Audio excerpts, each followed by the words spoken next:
great to be back here again in this collaboration between GIS and the Acute Cardiovascular Care Association of the ESC, actually going back a few years now.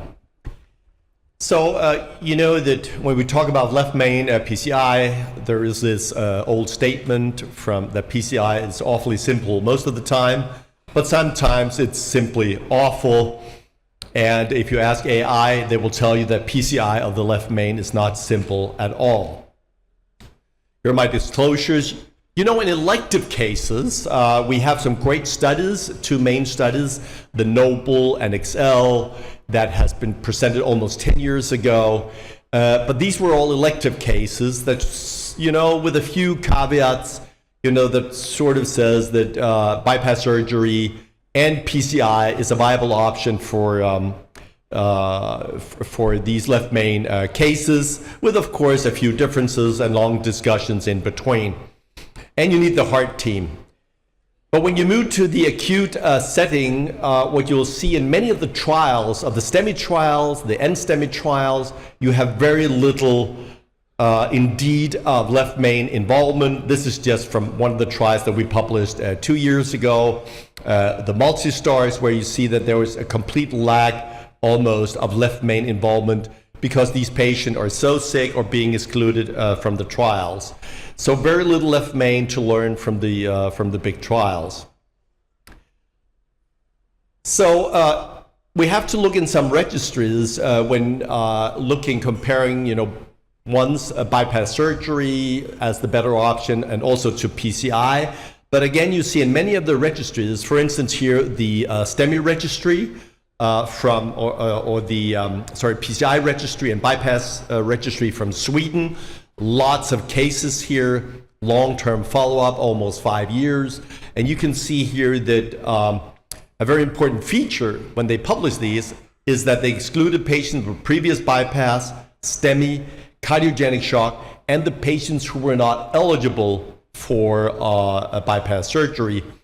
So again, in the acute setting, we cannot use these data comparing the more elective cases of PCI and bypass surgery.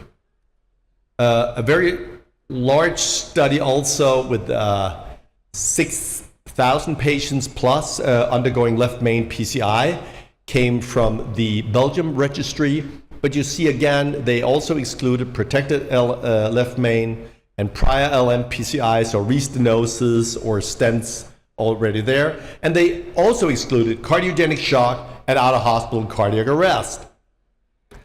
So at least they had STEMI. So in this study, at least STEMI was included when involving the left main.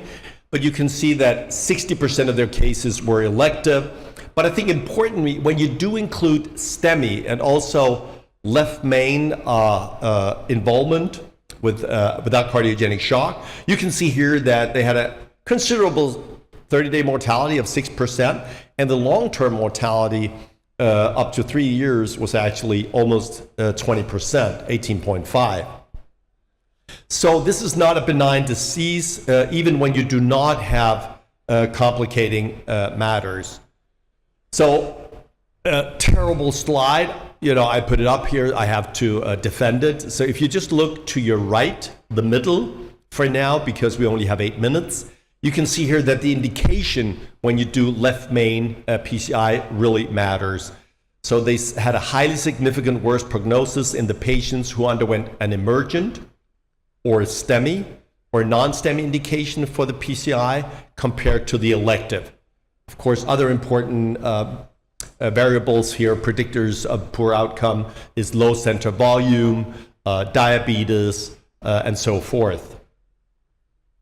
So what I'm presenting to you is some unpublished data. I mean, it has been shown already at the ACC last year, at the ESC this year. From our single center experience in Hamburg, where we do a lot of left main PCIs. So if you compare these findings to the randomized clinical trial, you can see that both PCI and bypass surgery is possible. In the registries, they usually exclude non-bypass candidates. In the registers also, you see they have no shock or STEMI usually. And the age is about 66 years on the average.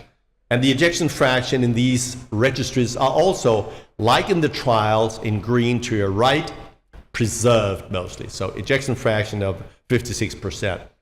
When we looked at the study that I'm going to present some data to you from right now, in our all-comer studies, we excluded everyone where bypass was not an option, or where the surgeon says, no, we don't want to touch this patient because of complexity. And we included patients with CPR, cardiogenic shock, and acute myocardial infarction also. And you see here, then we have 10 years more to work with in terms of a risk factor. And we actually had an ejection fraction that was lower than 50% in more than 50% of the population. So here, a couple of key features. You can see here, ejection fraction under 30 is actually in 60% of the patients where we do an emergent. And you can see here in the middle, you can see the subacute cases. Those will be unstable angina or NSTEMI. There we have 25% that have an ejection fraction lower than 30%, and compared to the elective. So as you can see here, in total, more than 800 cases of left main PCI. Of course, tight stenosis, usually involving the distal left main, as you have seen in the clinical trials. So here, looking again in red, emergent, subacute, and elective compared, I think one important thing is that we don't use different stent strategies also in the hyperacute setting. Usually, it's a one-stent strategy that is preserved that we have seen over the past 10-year period.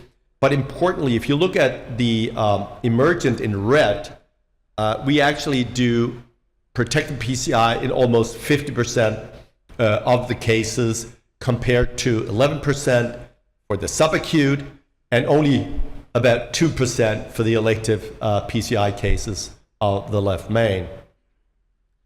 So how are the outcomes? Well, I'll tell you, we were surprised to see how bad these patients actually fare. You can see here that the in-hospital MACE by procedural urgency, we actually have an in-hospital mortality in these crash cases involving the left main of 35%. So pretty sobering. Myocardial infarction, peri-procedural or post-procedural, 1.2. With a caveat, this is very difficult to assess, of course, in the acute setting, especially in the ones who present with myocardial infarction. And you can see here, stroke TIA is not trivial, 5% in those undergoing emergent cases. And as usual, you can see here in the subacute, it's only 1.7, and very few in the elective cases. So I think the only good message here is that elective cases actually has a very good prognosis, even in this unselected, very old population with a very low mortality of 1.4%. So if you look at the predictors of left main PCI in the real world, when we talk about emergent PCI, so the really hyperacute cardiogenic shock, resuscitated, and STEMI, you can see that age does actually make a difference and is associated with worse outcome. So is an ejection fraction below 50, and of course, not unexpectedly, the patient who present in cardiogenic shock. So my conclusions is that patients treated with PCI for left main disease in the daily practice are older, more often women, have had more risk factors compared to bypass surgery patients or those eligible. The predictors of mortality include age, reduced ejection fraction, acute heart failure, and an emergency procedure. And ACS with left main involvement of or where the left main is a culprit is an ominous sign associated with a high in-hospital mortality. And I think that in this setting, an even more aggressive approach using protected PCI in the setting of ACS and LM culprit for PCI should be further studied. And then I'll invite you, well, not invite you, but I will hope that you can come to Lisbon to to join us if you have interest in hyperacute cardiovascular care. The Congress is in March and hosted by the ACVC. And with that, thank you very much for your attention.